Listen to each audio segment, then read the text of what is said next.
लेकिन कुरान ने हमेशा की तरह इसे पहले ही बता दिया था और सूरज अपने ठहरने के वक्त तक चलता रहेगा। ये जबरदस्त इल्म वाले का मुकर्रर किया हुआ है। जैसा कि आप जानते हैं कि इंसान की उंगलियों के फिंगरप्रिंट्स जिस्म का सबसे कॉम्प्लिकेटेड हिस्सा है।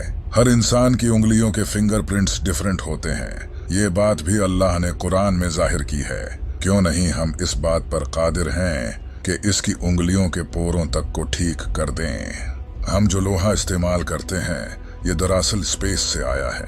आज से हजारों साल पहले लोहा मिटियोर के जरिए जमीन पर आया था, जो एक साइंटिफिक फैक्ट है, और ये बात कुरान ने 1400 साल पहले ही जाहिर कर दी थी। और हमने लोहा उतारा, इसमें सख्त लड़ाई का सामान है और लोगों के लिए फायदे हैं। इसी तरह अल्लाह ने सूरह अल-अनम में बयान किया है। और जिसे अल्लाह हिदायत देना चाहता है तो उसका सीना इस्लाम के लिए खोल देता है, और जिसे गुमराह करना चाहता है उसका सीना तंग, बहुत ही तंग कर देता है, गोया कि वो जबरदस्ती आसमान पर चढ़ रहा है। इसी तरह अल्लाह ईमान न लाने वालों पर अजाब मुसलत कर देता है। इस आयत पर गौर करो, यहाँ लिखा है इसका सीना तंग, बहुत ही तंग कर देता है, गोया कि वो जबरदस्ती आसमान पर चढ़ रहा है। 1400 साल पहले ये किसको पता था कि जब इंसान आसमान पर चढ़ता है तो ऑक्सीजन कम होने के वजह से उसका सीना टाइट हो जाता है। क्या आपको पता है कि समंदर की कोर तक सनलाइट नहीं पहुंचती? सनलाइट समंदर में 200 मीटर तक ही पहुंच सकती है। लेकिन अगर ये सच है तो फिर समंदर के डीप में जो जानवर हैं वो आखिर कैसे जिंदा रहते हैं? इसके बारे में कुरान में अल्लाह का फरमान है कि अल्लाह समंदर में वहां भी रोशनी देता है जहां इंसान अपना हाथ तक नहीं देख सकता। साइंस ने यह डिस्कवर किया है कि समंदर के डीप में ऐसे ऑर्गेनिजम्स होते हैं जो लाइट प्रोड्यूस करते हैं। इन्हें बायोलुमिनेसेंट कहा जाता है। हम जो पानी इस्तेमाल करते हैं ये इस दुनिया का पानी नहीं है।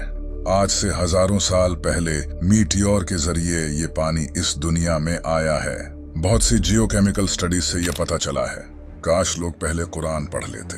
कुरान ने इसे भी रिवील किया है। और हमने आसमान से एक अंदाजे के साथ पानी उतारा, फिर उसे जमीन में ठहराया, और बेशक हम इसे ले जाने पर कादिर हैं। यह है रोसेट नेबुला। इसे 17th सेंचुरी में ब्रिटिश एस्ट्रोनॉमर जॉन फ्लैमस्टीड ने डिस्कवर किया था। ये नेबुला भी अल्लाह ने कुरान में जाहिर किया है।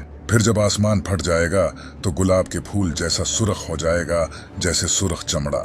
इंसानों और जानवरों के जिस्म में क्रोमोसोम्स की तादाद भी अल्लाह ने कुरान में बताई है। कुरान की सूरह ज़लज़ला में लफ्ज इंसान से पहले 46 लेटर्स आते हैं। आप जानकर हैरान हो जाओगे।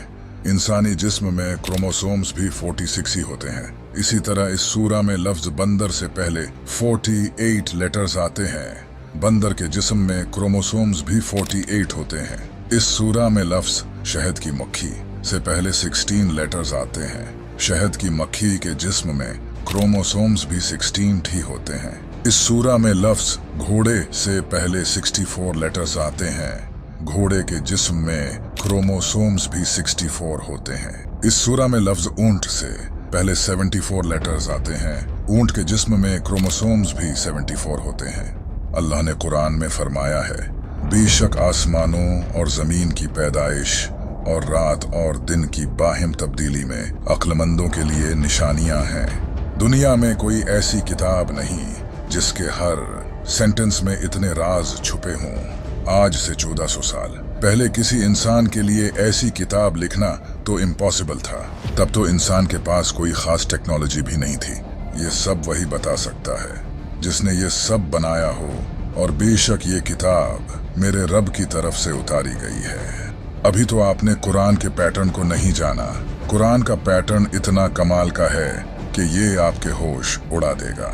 इसके बारे में हम अगली वीडियो में डिटेल में बात करेंगे। So subscribe now. अगर आप कुरान के और राज जानना चाहते हो तो यहाँ क्लिक करके इस वीडियो को देखो।